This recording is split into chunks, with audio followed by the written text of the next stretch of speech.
नमस्कार, जय हिंद दोस्तों। बहुत बहुत स्वागत है आप सभी का आपके अपने YouTube चैनल पर। प्यारे दोस्तों, आज की वीडियो में हम एक नया चैप्टर पढ़ने वाले हैं, जिस चैप्टर का नाम है समलंब चतुर्भुज। वीडियो को लास्ट तक देखना, यहाँ से जो आप लोगों का क्वेश्चंस 100% श्योर बनेगा ही बनेगा। और एक ही वीडियो में कॉन्सेप्ट और प्रश्नावली के जितने भी क्वेश्चंस हैं सभी प्रश्नों को हम करेंगे, क्योंकि आप लोगों का जो एग्जाम है बहुत ही नजदीक आ गया है। तो उसको देखते हुए मैं भी मेहनत जबरदस्त तरीके से कर रहा हूं। तो यकीन मानो कि यदि मेहनत कर लिया तो हिंदुस्तान में झंडा गाड़ दोगे, तुम भारत के शेर और शेरनी हो, फोड़ दोगे और फाड़ दोगे और पेपर की खोपड़ी में छेद करके आओगे। तो चलो प्यारे साथियों, ज्यादा न देर करते हुए हम लोग शुरुआत करते हैं। अंत तक बने रहना। जितने भी लोग जुड़ गए हैं प्लीज आप लोग एक बार शेयर कर दीजिए। वीडियो पसंद आए तो वीडियो को लाइक जरूर करना। तो चलिए ज्यादा न देर करते हुए हम लोग शुरुआत करते हैं। जैसा कि दोस्तों आज आपका जो टॉपिक है वो समलंब का क्षेत्रफल है, इसका वृत्त है। पहले हम लोग समलंब के बारे में जानेंगे कि समलंब चतुर्भुज होता क्या है। तो ध्यान रखिएगा, एक ऐसा चतुर्भुज जिसके आमने सामने की, जैसे चतुर्भुज है, कोई एक जो भुजा है वो क्या हो, समांतर हो, या फिर जिसका एक युग्म क्या हो, आपका समांतर हो। जैसे मैंने यहाँ परिभाषा आपको लिखा है कि ऐसा चतुर्भुज जिसमें भुजाओं का एक युग्म क्या हो, समांतर हो, समलंब चतुर्भुज कहलाता है। सिर्फ एक युग्म, कोई भी हो सकता है। जैसे मैं आपको एक करता हूं, एक लाइन मैंने लिख दिया, खींच दिया ऐसे, और दूसरी लाइन ऐसे खींच दिया, और ये लाइन जो है आपका एक दूसरे के क्या है, आपका समांतर है। समांतर का मतलब देखिए, समांतर का अगर संधि विच्छेद करेंगे तो जाएगा समान और प्लस अंतर। कहने का मतलब इसमें अगर यहां से यहां तक की दूरी अगर आपका 5 मीटर है तो यहां से यहां तक की भी दूरी आपकी क्या होनी चाहिए, 5 मीटर होनी चाहिए। ये बात आपको समझ में आई? तो वो होता है आपका समांतर चतुर्भुज। ये बात आपको समझ में आई? तो ध्यान रखिएगा, इसको मैं आपको ऐसे बढ़ा देता हूं। अब इसको मैं क्या करूं, ऐसे मिला दूं, या फिर इसको भी ऐसे कहीं मैं बढ़ा देता हूं, कोई दिक्कत नहीं है। इसको मैं क्या करूं, ऐसे मिला दूं।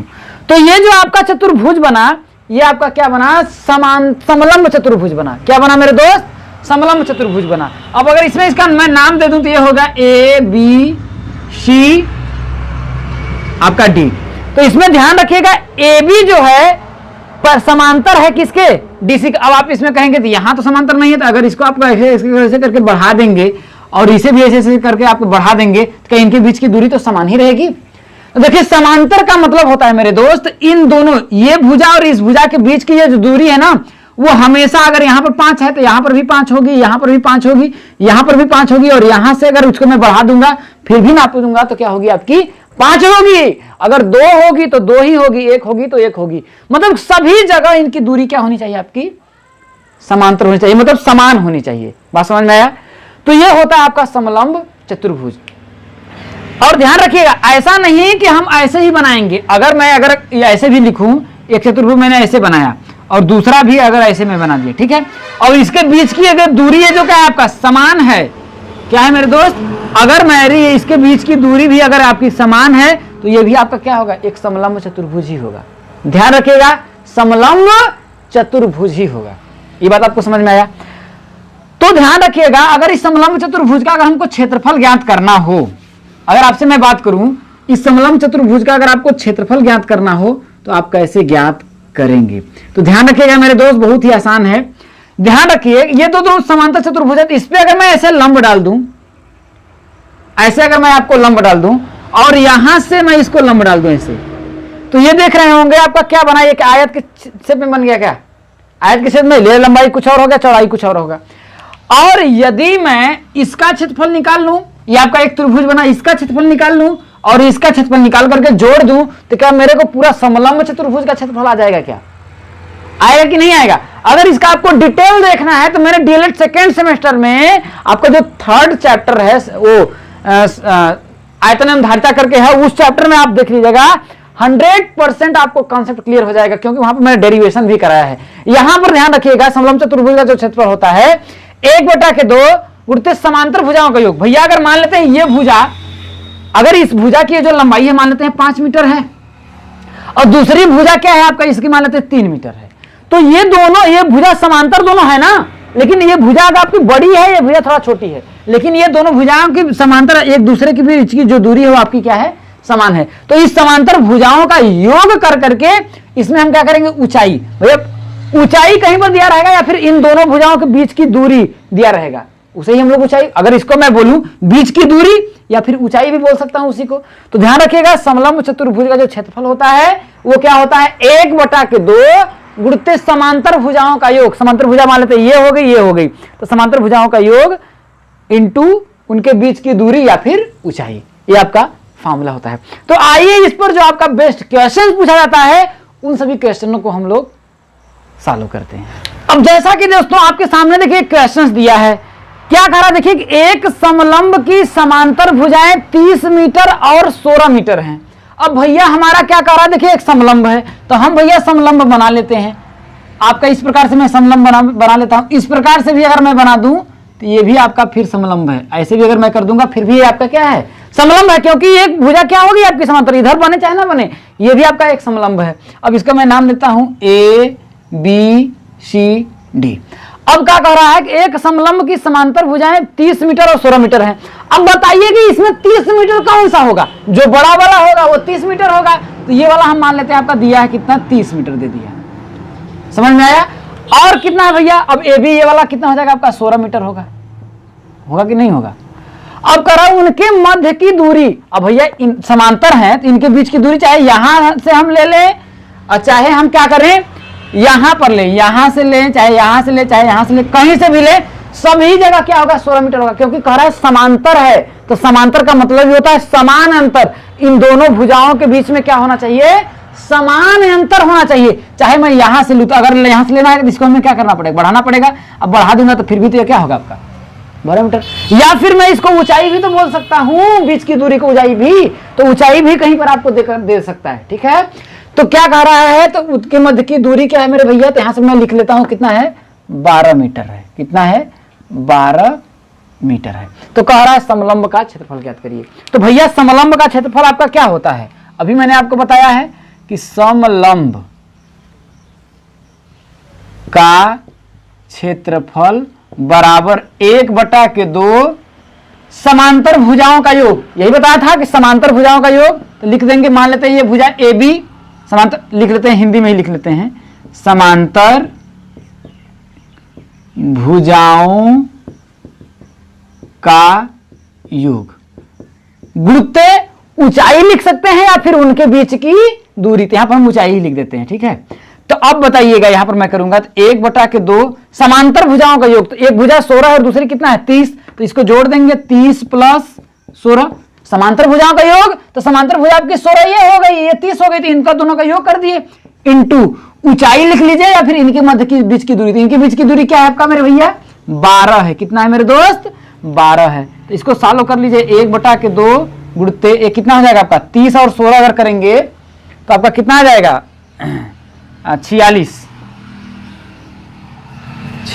गुणित कितना हो जाएगा आपका 12। तो इसमें आपको करना है तो कर देंगे तो हो जाएगा, देखिए 6 दूना के 12, तो इसमें गुणा करेंगे देखिए 6 के 36 के 6 और 6 चौके 24 25 26 27 कितना हो जाएगा देखिए 276। देखिए किसमें दिया है आपका मीटर में दिया है, तो हो जाएगा आपका वर्ग मीटर। क्या हो जाएगा आपका वर्ग मीटर, जो हो जाएगा आपका क्या हो जाएगा, इसका समलंब का क्षेत्रफल हो जाएगा। बात समझ में आपको आई होगी। अगला देखिए क्वेश्चन क्या करा, यदि किसी समलंब की भुजाएं क्रमशः 6 सेंटीमीटर तथा 8 सेंटीमीटर है, फिर हमको क्या करना है, एक समलंब बना लेना है। अब मान लेते हैं एक समलंब हमने इसे बना लिया, कैसे भी बना लीजिए। कह रहा है कि उनकी भुजाएं 6 सेंटीमीटर और 8 सेंटीमीटर। तो भैया ये बताइए, अगर मैं इसको A B C D मान लूं तो 8 सेंटीमीटर ई होगी कि ये होगी, जो बड़ी होगी वो 8 सेंटीमीटर होगी, क्योंकि इसमें तो इसको हम मान लेते हैं 8 सेंटीमीटर, ये मान लेंगे। और ये वाली आपको कितना होगी 6 सेंटीमीटर, 6 सेंटीमीटर होगा। और उनके मध्य की दूरी, मतलब इन दोनों के बीच की ये जो दूरी है जिसको हम लोग ऊंचाई भी बोलते हैं, अगर ये सीधा लंबवत होगी, अगर हम ऐसे करेंगे तब ये दूरी नहीं होगा, एकदम सीधा जो एकदम खड़ी होगी ऐसे, तो वही वाली आपकी दूरी लेंगे, बीच की दूरी, ठीक है। तो ये कितना आपका देखिए 6 सेंटीमीटर दिया था, हम यहाँ पर 6 सेंटीमीटर लिख देते हैं, 6 सेंटीमीटर आपका क्या करते हैं हम लिख देते हैं। तो कह रहा है समलंब का क्षेत्रफल ज्ञात करिए। तो समलंब के क्षेत्रफल का फॉर्मूला क्या होता है, अभी मैंने आपको बताया, समलंब का क्षेत्रफल 1/2 गुणित समांतर भुजाओं का योग इंटू, तो ऐसे भी लिख सकते हैं, देखिए कि समलंब का क्षेत्रफल बराबर 1/2 गुणित समांतर भुजाओं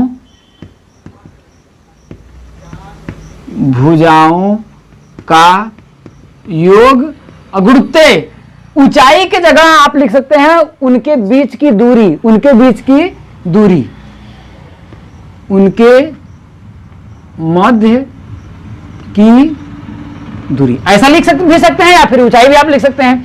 खाली फार्मूले में आपको रखना है 1/2 समांतर भुजाओं का योग। समांतर भुजा क्या है आपका, देखिए ए बी है और सी डी, इन दोनों का योग करेंगे आपका क्या होगा 6 + 8 और गुणते उनके बीच की दूरी कितना है मेरे भैया 6 है।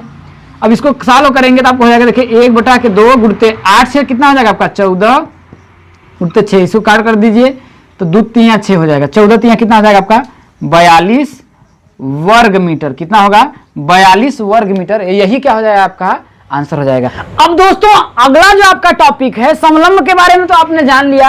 अब अगला है आपका देखिए वृत्त की परिधि एवं व्यास में संबंध। तो वृत्त के बारे में हम लोग जानेंगे कि वृत्त क्या होता है, ठीक है।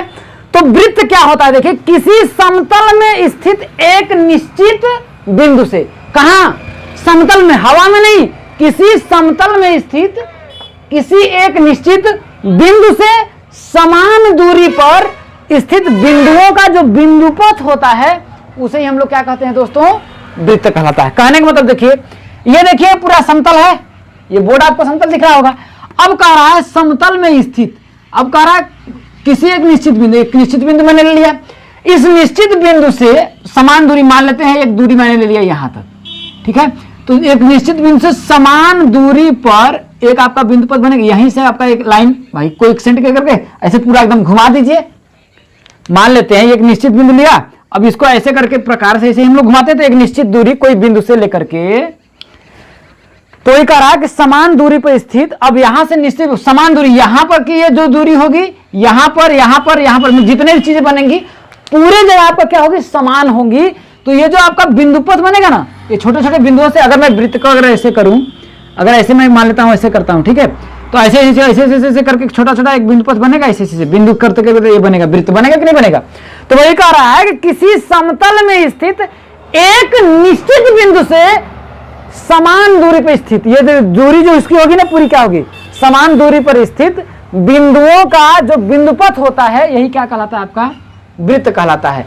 और यह जो निश्चित आपका बिंदु होता है दोस्तों इसे ही हम लोग क्या कहते हैं वृत्त का केंद्र कहते हैं। क्या कहते हैं वृत्त का केंद्र कहते हैं। और ध्यान रखिएगा इस केंद्र से इस निश्चित बिंदु के बीच की जो दूरी होती है इसे ही क्या कहते हैं त्रिज्या कहते हैं। क्या कहते हैं मेरे दोस्त त्रिज्या कहते हैं। ये बात समझ में आया, कोई दिक्कत है।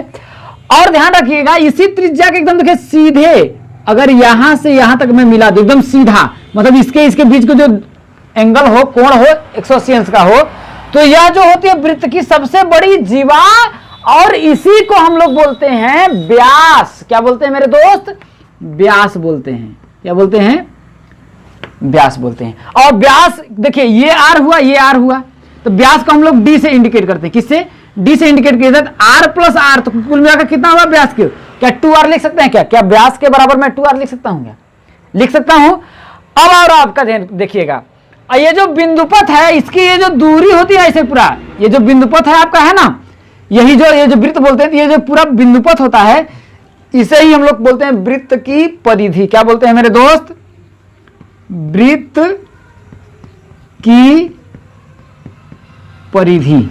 क्या बोलते हैं वृत्त की परिधि। और यही जो आपकी परिधि होती है इसे इसका जो फॉर्मूला होता है वो होता है 2πr। क्या होता है 2πr। ये बात आपको समझ में आया दोस्तों। तो हम ये भी कह सकते हैं कि खुद से दोस्ती खुद से प्यार वृत्त की परिधि 2πr। समझ में आया दोस्तों कि वृत्त की परिधि 2πr, खुद से दोस्ती खुद से प्यार वृत्त की परिधि 2πr। याद कर लीजिए आप लोग, दिमाग में बैठ गया होगा। अब कह रहा है देखिए कि वृत्त की परिधि एवं व्यास में संबंध कर रहा है, तो हम लोग लिख लेंगे वृत्त की परिधि संबंध कर रहे हैं और व्यास यही कर रहे हैं। तो हम लोग इसको लिख सकते हैं दोस्तों इस प्रकार से कि वृत्त की परिधि बटा के व्यास। लिख सकते हैं नहीं लिख सकते हैं? तो मेरे भैया वृत्त की परिधि होती क्या है? 2 पाई आर। अभी हमने बताया कि वृत्त की परिधि क्या होती है, 2 पाई आर होती है। तो हम यहां पर लिख लेंगे 2 पाई आर। और वृत्त का व्यास क्या होता है? तो वृत्त का व्यास होता है 2r। अभी आप लोगों को जस्ट मैंने बताया d बराबर होता है 2r। तो व्यास को d भी लिख सकते हैं या फिर 2r भी लिख सकते हैं। तो देखिए r से आपका r गया, 2 से आपका 2 गया, बचा क्या आपका पाई। और इस पाई का मान देखिए बताया जाता है 22/7। क्या होता है? 22/7।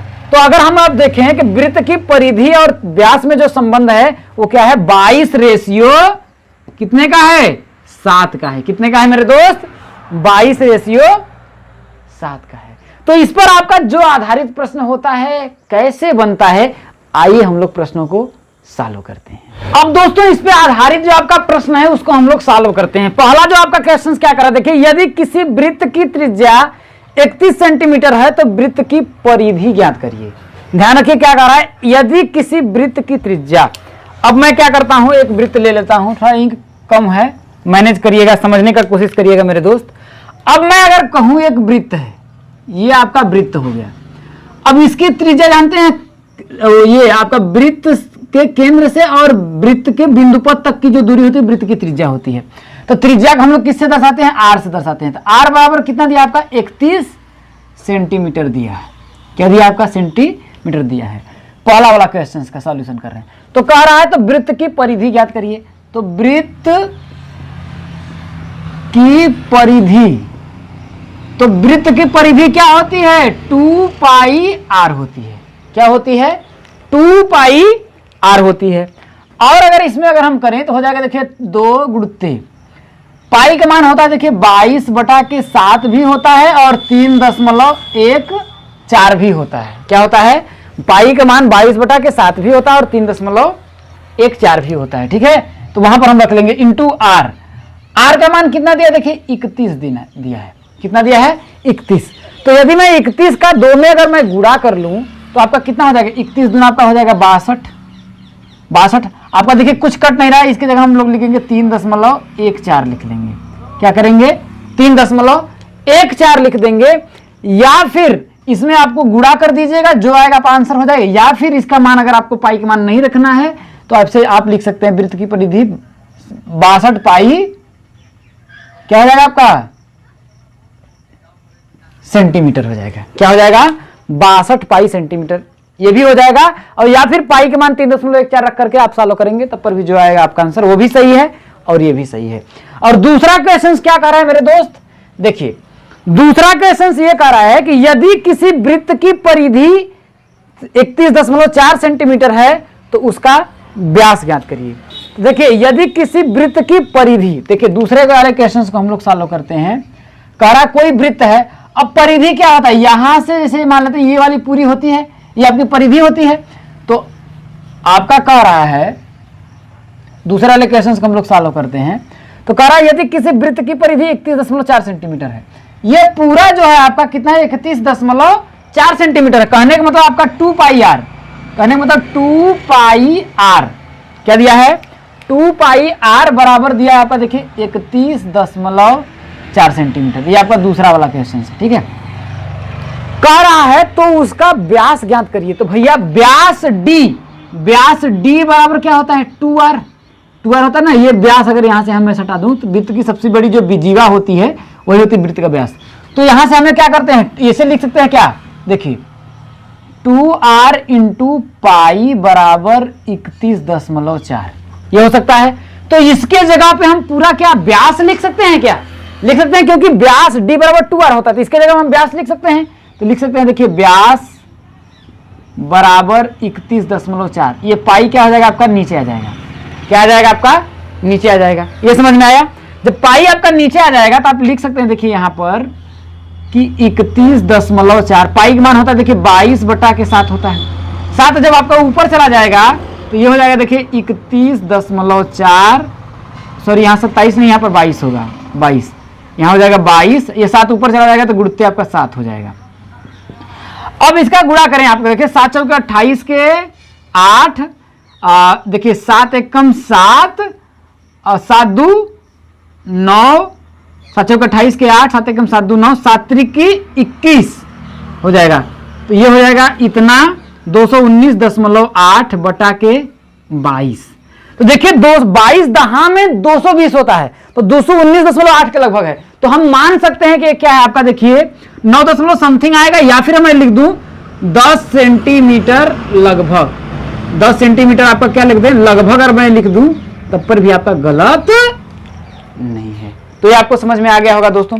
अगला जो आपका क्वेश्चन क्या कह रहा है, देखिए राकेश को दौड़ के लिए एक वृत्ताकार रास्ता बनवाया गया है। ठीक है, इसको मैं मिटा देता हूं। तीसरा वाला आपका क्वेश्चन देखिए, एक ही मैं चीजों से लेकर के आपको सब कुछ समझाने की कोशिश करता हूं, समझने की कोशिश करिएगा दोस्तों।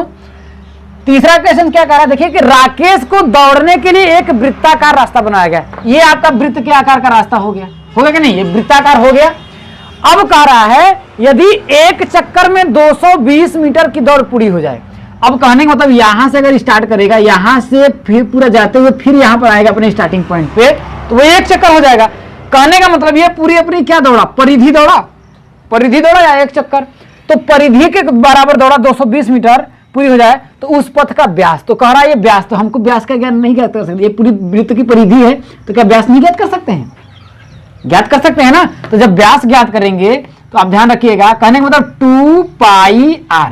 भाई वृत्त की परिधि बराबर कितना दिया, देखिए 220 मीटर। कितना दिया आपका 220 मीटर। और आपसे पूछा क्या, देखिए यहां पर उस पथ का व्यास होगा, तो व्यास बराबर क्या होता है आपका, देखिए 2r होता है। तो 2 इसको मैं लिख सकता हूं क्या, ऐसे मैं लिख सकता हूं क्या कि 2r गुणुत्ते पाई बराबर 220 हो सकता है। तो देखिए ये 2r की जगह पे क्या मैं व्यास नहीं लिख सकता हूं, लिख सकता हूं। अभी आप लोगों को मैंने बताया, तो व्यास बराबर अगर हो जाएगा तो ये हो जाएगा, देखिए 220 अब बटा के पाई नीचे हो जाएगा आपका, ये जो पाई है वो क्या हो जाएगा आपका नीचे हो जाएगा। ये बातें आपको समझ में आ गई होंगी। जब इतना हो जाएगा तो इसको अगर मैं सालों करूं तो हो जाएगा, देखिए 220 बटा के पाई का मान होता है, देखिए 22 बटा के 7 होता है। तो 7 ऊपर चला जाएगा। जब 7 ऊपर चला जाएगा, देखिए आपका कैसे जाता है, देखिए यहाँ 220 है तो इसको बटा के 1 मान लेंगे, ये हो जाता है आपका 22 बटा के 7। तो ये ऊपर चला जाता है, ये भाग में है तो गुणा में ये चेंज हो जाता है, तो ये गुणुत्ते हो जाता है कि 7 बटा के 22 हो जाता है। नहीं समझ में आएगा देखिए तो सीधे बात तरीका, देखिए बाहर का बाहर में गुणा कर लीजिए, अंदर का अंदर में गुणा कर लीजिए। तो ये हो जाएगा, देखिए 220 गुणुत्ते 7 बटा के कितना हो जाएगा आपका, देखिए 22। तो 22 एक कम 22, 10 हुआ, 7 का 10 में गुणा करेंगे तो आपका कितना हो जाएगा, देखिए 70 सेंटीमीटर। कितना हो जाएगा 70 जो सेंटीमीटर हो जाएगा वो क्या हो जाएगा, वृत्त का व्यास हो जाएगा दोस्तों। अगला जो आपका और आखिरी जो क्वेश्चन है, देखिए बहुत ही बढ़िया क्वेश्चन है और परीक्षा में पूछा जा सकता है इस क्वेश्चन को, तो बहुत ही दोस्तों ध्यान से देखिएगा। क्या कह रहा है, देखिए कि दो वृत्त की त्रिज्याओं का अनुपात 4:6 है। देखिए एक वृत्त ये हो गया, मान लेते हैं अगला एक वृत्त ये हो गया, मान लेते हैं। अब इनकी अगर इसकी त्रिज्या r है तो इसकी बनता r1 मान लेते हैं, भाई मान लेते हैं। अब इनकी त्रिज्याओं का अब जो अनुपात है वो 4:6 है। क्या कह रहा है, देखिए 4:6 है। अब मान लेते हैं भैया, कभी भी त्रिज्या जो होता है, मैंने आपको अनुपात समानुपात में बताया है कि अनुपात जब दिया, इसका मतलब इन दोनों में जो संख्या आपकी कॉमन रही होगी वही क्या होगा, इन दोनों में से खत्म हो गया है। तो मान लेंगे कि आपकी पहली की त्रिज्या 4r थी और इसकी क्या थी, 6r थी। लेकिन देखिए यहाँ पे दोनों का अगर और काटे तो हम लोग काट लेंगे, क्योंकि देखिए 4:6 दिया तो उतना ही हम लोग करेंगे, ठीक है। तो कह रहा है तो उनकी परिधियों का अनुपात ज्ञात करिए। तो त्रिज्या पता चल गया, इस वृत्त की त्रिज्या देखिए अनुपात अगर 4:6 इसमें 6 था तो इसका मान लेते हैं 4r रहा होगा इसकी, और इसका क्या 6r रहा होगा। तभी तो अब इसका जब अनुपात करेंगे 4r और अनुपात 6r करेंगे तो ये r से r कट जाएगा, जो कॉमन होता है वही तो कट जाता है, इसका अनुपात आता है। जैसे मेरे पास अगर 10 रुपए हो, मेरा एक दोस्त है उसके पास 25 रुपए हो, लेकिन अगर मैं कहूं कि दोनों का अनुपात क्या है तो इन दोनों में जो आपका कॉमन होता है वो कट जाता है ना। देखिए 2 × 5 = 10, 5 × 5 = 25, तो जो अनुपात हुआ 2:5 में था। तो क्या कर 10 को गुणुत्ते 5 कर लिए और यहां देखिए 5 गुणुत्ते 5, तो इन दोनों में जो कॉमन था उसी को तो हमने क्या किया था, कट किया था ना, 5 दोनों का अपन था, तो कॉमन रखा था 5, दोनों में समान कॉमन चीज है ना, 5 है ना, तो मान लेते हैं वो जो समान राशि है उसको आर नहीं मान सकते हैं क्या? मान सकते हैं ना मेरे भैया, मान सकते हैं। या फिर मान लेते हैं कि एक्स रहा होगा, एक्स ही मान लीजिए और आपको अच्छी तरह समझ में आएगा। मान लेते हैं कि वो क्या था आपका कॉमन चीजें एक्स थी, तो त्रिज्या एक की 4x होगी, दूसरे की क्या होगी 6x होगी। ये समझ में आया? तो कह रहा है तो उनकी परिधियों का अनुपात बताइए। तो वृत्त की परिधियों का अनुपात भाई, वृत्त चल नहीं रहा है, देखिए सही से, वृत्त की परिधियों का अनुपात बराबर, पहले वृत्त की परिधि मान लेते, पहले वृत्त की परिधि 4 है, तो यहां पर लिख देंगे बराबर, यहां पर इसको अगर मैं यहां पर लिखूं तो हो जाएंगे पहले वृत्त की परिधि बटा के दूसरे वृत्त की परिधि, पहले वृत्त की परिधि बटा के दूसरे वृत्त की परिधि। तो पहले वृत्त की परिधि की फॉर्मूला क्या होता है? देखिए 2 पाई, आर का मान देखिए यहां पर पहले वृत्त का क्या है, देखिए 4x दिया है, तो यहां पर लिख देंगे आर की जगह पे 4x बटा के दूसरे वृत्त की परिधि, तो 2 पाई आर, दूसरे वृत्त की त्रिज्या क्या है 6x है ना, यहां पर हम लोग 6x कर लेंगे, तो x से x आपका कट जाएगा, 2 पाई से आपका 2 पाई कट जाएगा, तो आएगा क्या 4/6 आएगा, या फिर 4 अनुपाते हम लोग 6 करें, या फिर काट देंगे तो 2 बटा के 3 आएगा, 2 दूना 4, 2 3 दूना 6, तो 4 अनुपाते 6 या फिर 2 अनुपाते 3। अनुपात पूछा है ना, देखिए परिधियों का अनुपात पूछा है, तो ये देखिए बेस्ट रहेगा कि 2 अनुपाते हम 3 में बताएं। तो उनकी परिधियों का अनुपात देखिए, त्रिज्याओं का अनुपात अगर उतना है तो 100% श्योर है कि आपकी परिधियों का भी अनुपात हम लोग निकाले तो कितना आपका 2 अनुपाते 3 आया। तो दोस्तों इस वीडियो का जितना भी आपका कॉन्सेप्ट था, मैंने पूरी तरह से अपने शिद्दत से कोशिश किया है कि आप लोगों को समझ में आए। तो उम्मीद करता हूं दोस्तों आप लोगों को वीडियो पसंद आई होगी। अगर चैनल पे नए होंगे चैनल को सब्सक्राइब कर लीजिएगा। यदि वास्तव में आपको वीडियो पसंद आई, एक आपसे छोटी सी रिक्वेस्ट है, वीडियो को ज्यादा से ज्यादा लोगों तक शेयर कर दीजिएगा, जिससे कि ज्यादा से ज्यादा लोगों को हेल्प मिले समझने में और पढ़ने में, क्योंकि एग्जाम है आपका बहुत ही पास और आप लोग मेरे ऊपर विश्वास किए हैं, तो मैं वादा करता हूं कि पूरा सिलेबस कवर कराऊंगा और शिद्दत से और बहुत ही अच्छे से दोस्तों। तो दोस्तों आप लोगों ने कंसेप्ट को बहुत ही अच्छे और बिंदास तरीके से सीख लिया होगा। तो आइए अब हम लोग इस पे आधारित जितने भी प्रश्न हैं सभी प्रश्नों को हम लोग करा देते हैं। तो चलिए फिर दोस्तों शुरू करते हैं। पहला क्वेश्चन क्या करा, देखिए कि समलंब की समांतर भुजाएं 15 मीटर 8 सेंटीमीटर हैं, उनके बीच की दूरी 12 मीटर, और तो समलंब का आपको क्षेत्रफल ज्ञात करना है। समझिएगा एक समलंब है, समलंब के बारे में हमने बताया था कि समलंब क्या होता है कि उनके बीच की जो दूरी होती है वो हमेशा क्या होती है, समांतर होती है। इस बात का आप ध्यान रखिएगा। तो ये आपका हो गया समलंब, मान लेते हैं ये आपका चतुर्भुज हो गया, ऐसे मैंने कर दिया। मान लेते हैं आपका ए बी सी डी हो गया। अब कह रहा है कि समांतर भुजाएं, ये जो ये ए बी जो है ना, ए बी समांतर है डीसी के, मतलब इसके बीच की ये जो दूरी है हमेशा क्या रहेगी, बराबर रहेगी। तो कह रहा है ये आपका कितना है 15 मीटर है, कितना है ये आपका है 15 मीटर, यहां से यहां तक की दूरी जो है आपका 15 मीटर है। लेकिन ये जो है आपका ए बी ये दिया है 8 सेंटीमीटर में दिया है, ध्यान रखिएगा क्या है आपका 8 सेंटीमीटर में दिया है, और इनके बीच की ये जो दूरी है वो दिया है देखिए 12 मीटर, मतलब ये जो समांतर रेखा है ये वाली, इसके बीच की ये जो दूरी है ये दिया है आपका 12 मीटर, जिसको हम लोग ऊंचाई बोलते हैं या समांतर रेखाओं के बीच की दूरी भी बोलते हैं। ये समझ में आया? तो कह रहा है तो उनके बीच की तो समलंब का क्षेत्रफल ज्ञात करिए। तो मेरे दोस्तों मैंने आपको बताया था समलंब का क्षेत्रफल, क्या बताया था, समलंब का क्षेत्रफल बराबर 1/2 समांतर भुजाओं के बीच की, समांतर भुजाओं का योग, समांतर भुजाओं का योग, क्या समांतर भुजाओं का योग गुरुत्व, जिसको ऊंचाई कह लीजिए या फिर उनके बीच की दूरी, दोनों को या तो ऊंचाई भी हम कह सकते हैं या तो बीच की दूरी करते हैं, तो हम यहाँ पर ऊंचाई ही लिख देते हैं। अब जरा ये बताइएगा, ये मीटर में दिया, ये मीटर में दिया, ये तो सेंटीमीटर में दिया है, तो क्या ये जुड़ सकता है? नहीं जुड़ेगा। या तो 8 को आप क्या करिए 8 को मीटर में चेंज करिए, या तो 12 मीटर ये जो है इसको आप सेंटीमीटर में चेंज करिए। तो आपके लिए आसान होगा, मीटर को सेंटीमीटर में ही चेंज कर लिए। तो 1 मीटर में कितना सेंटीमीटर होता है? 16 सेंटीमीटर होता है। तो 12 मीटर में कितना सेंटीमीटर हो जाएगा? बराबर यहां लिख लीजिएगा 1200 सेंटीमीटर। और यहां 15 मीटर है तो यहां पर लिख देंगे 1500 सेंटीमीटर। या फिर इसको सेंटीमीटर को अगर आप मीटर में चेंज करते थे, यहां 8/100 क्या कर लेते आप? मीटर लिख लेते। चलिए तो हम लोग सॉल्व करते हैं, तो हो जाएगा देखिए 1/2 समांतर भुजाओं का योग। तो एक समांतर भुजा क्या है आपका? देखिए यहाँ 15 नहीं 1500 होगा, ठीक है। तो यहाँ हो जाएगा आपका देखिए 1500 प्लस 8 गुणित ऊंचाई, ऊंचाई कितना दिया? 12 मीटर मतलब 1200 सेंटीमीटर। कितना हो जाएगा आपका? 1200 सेंटीमीटर, ठीक है। अब कर लेंगे तो 1/2 गुणित 1500, यहां पर आपका कितना हो जाएगा? 8 गुणित 1200, क्या हो जाएगा आपका? 1200। जब 2 से इसको कट करेंगे तो आपका हो जाएगा देखिए 600। कितना आ जाएगा आपका? 600।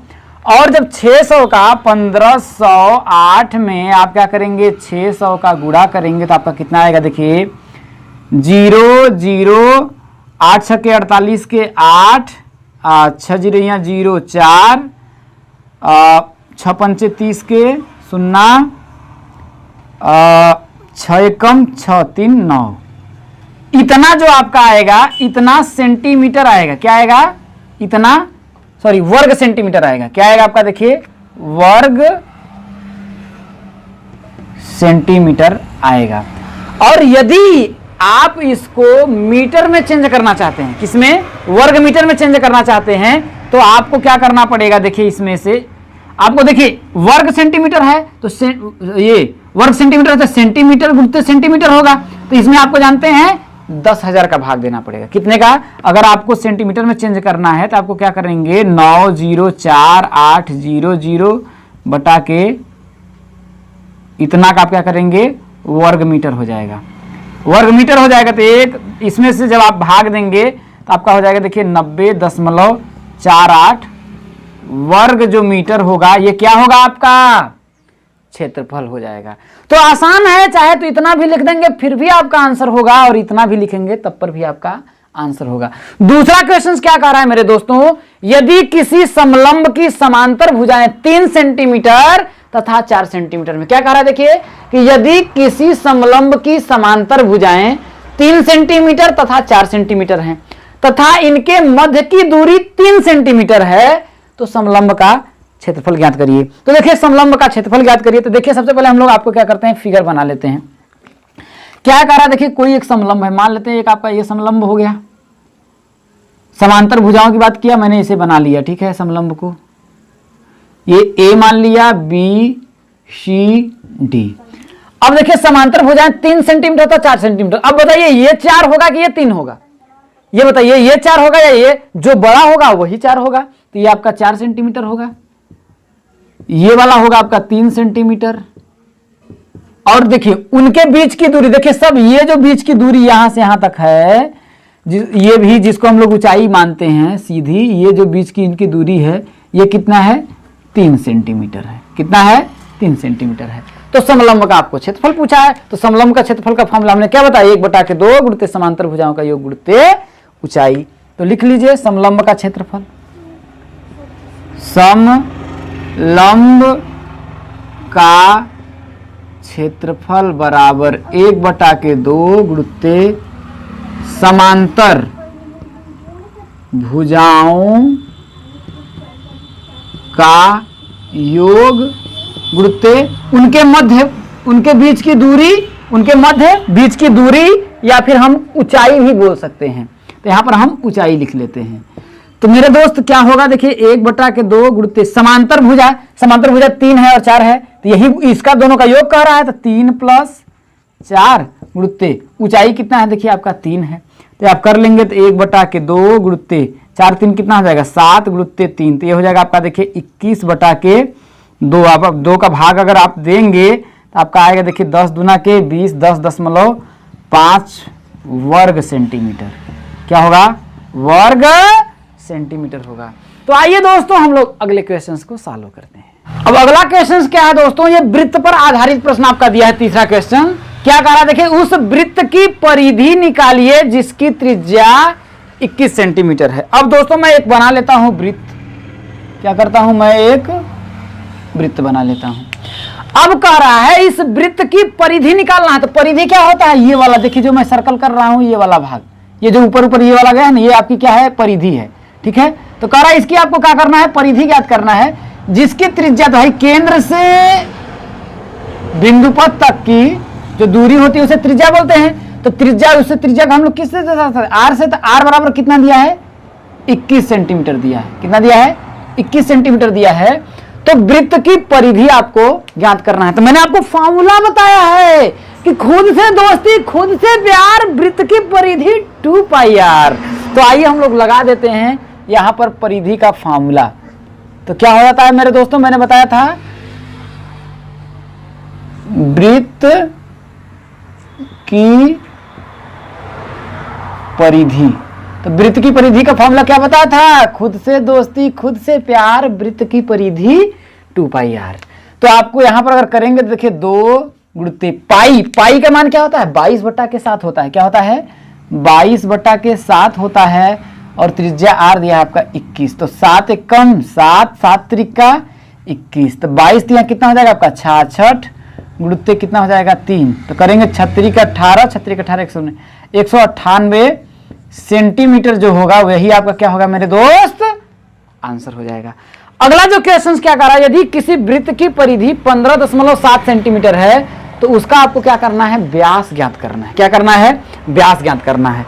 अब देखिए एक मैंने वृत्त बना लिया, ये वृत्त बना लिया, ये वृत्त बनाया। और ये जो मैंने बनाया यही क्या होता है? आपका परिधि होती है। ये जो मैंने बनाया ये पूरा यही परिधि होती है, ये परिधि होती है। तो कह रहा है कि परिधि आपका दिया हुआ है। अब आपसे पूछ क्या रहा है? व्यास पूछ रहा है। क्या पूछ रहा है? व्यास पूछ रहा है। तो मैंने अभी आपको बताया कि वृत्त की परिधि का फॉर्मूला क्या होता है? वृत्त की परिधि का फॉर्मूला होता है खुद से दोस्ती खुद से प्यार, वृत्त की परिधि 2πr। तो 2πr के बराबर कितना दिया है? 15.7 सेंटीमीटर दिया है। तो आप क्या लिख सकते हैं? देखिए 2πr बराबर 15.7 सेंटीमीटर, इतना तो दिया है।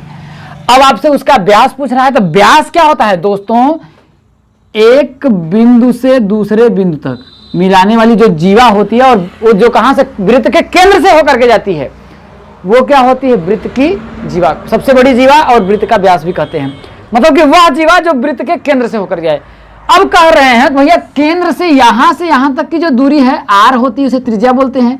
तो यहां से यहां तक की दूरी भी आपकी आर होगी। आर प्लस आर मिलकर के 2r होगा, 2r होगा। और इसे ही हम लोग क्या बोलते हैं? व्यास बोलते हैं। और व्यास को हम लोग किससे दर्शाते हैं? डी से। तो डी बराबर 2r होगा कि नहीं होगा? होगा कि नहीं होगा? तो यहां पर देखिए इसको हम लोग ऐसे भी तो लिख सकते हैं, ऐसे भी तो हम लोग लिख सकते हैं। यहां देखिए 2r गुणित पाई बराबर 15.7 ये हो जाएगा। अब आपको 2r का मान ज्ञात करना है। तो 2r के जगह पे हम क्या व्यास लिख सकते हैं? लिख सकता हूं। तो यहां हो जाएगा आपका देखिए व्यास। तो व्यास बराबर हो जाएगा 15.7 बटा के ये जो पाई है आपका, ये क्या आ जाएगा आपका? नीचे आ जाएगा। जब नीचे आ जाएगा तो आपको क्या करना है? देखिए व्यास बराबर हो जाएगा 15.7, यहाँ बटा के 1 कर लीजिए। और टोटल के बता पाई का मान होता है देखिए 22/7 होता है। कितना होता है मेरे दोस्तों? 22/7 होता है। तो जब मैंने बताया था कि बाहर का बाहर में गुणा होता है, अंदर का अंदर में गुणा होता है या फिर ये पलट जाता है, तो हो जाएगा देखिए 15.7 बटा के 22 और गुणित ये हो जाएगा 7 बटा के 1 हो जाएगा। यहाँ 7 हो जाएगा, यहाँ पर नीचे 1 हो जाएगा। तो ये बात समझ में आई क्या? अब आपको क्या करना है? इसका गुणा कर देना है। तो यहाँ देखिए 7 7 49 के 9 और 7 5 35 और 4 39 के 9 और 7 एकम 7 3 10 1099, एक अंक पे दशमलव मतलब 109 बटा के कितना हो जाएगा आपका 22, यही होता है। अब देखिए 109.9 है तो 22 पचे 110 होता है, 22 पचे 110 होता है, तो 109.9 है तो हम यहां लिख सकते हैं कि बराबर 5 सेंटीमीटर लगभग, 100% नहीं, 5 सेंटीमीटर लगभग। और ऐसे अगर निकालेंगे तो ये आपका 4 दशमलव समथिंग करके आएगा। तो दोस्तों अगला जो आपका 5वां क्वेश्चन है वो कह रहा है कि वृत्त की परिधि और व्यास में संबंध बताइए। तो वो मैंने कॉन्सेप्ट वीडियो में ऑलरेडी बहुत ही अच्छी तरह से आपको बता रखा है। तो ये जो आपका क्वेश्चन जितने भी सभी प्रश्नों को मैंने आज की वीडियो में सॉल्व करा दिया। तो दोस्तों यदि आपको क्लास अच्छी लगी होगी, अगर वास्तव में आपको इस क्लास से मोहब्बत प्यार हो गया होगा तो इस वीडियो को शेयर जरूर करिएगा और चैनल पे नए होंगे चैनल को सब्सक्राइब जरूर करिएगा। और फिर मिलूंगा एक नए चैप्टर को लेकर के आपके सामने, तब तक के लिए दोस्तों जय हिंद, वंदे मातरम।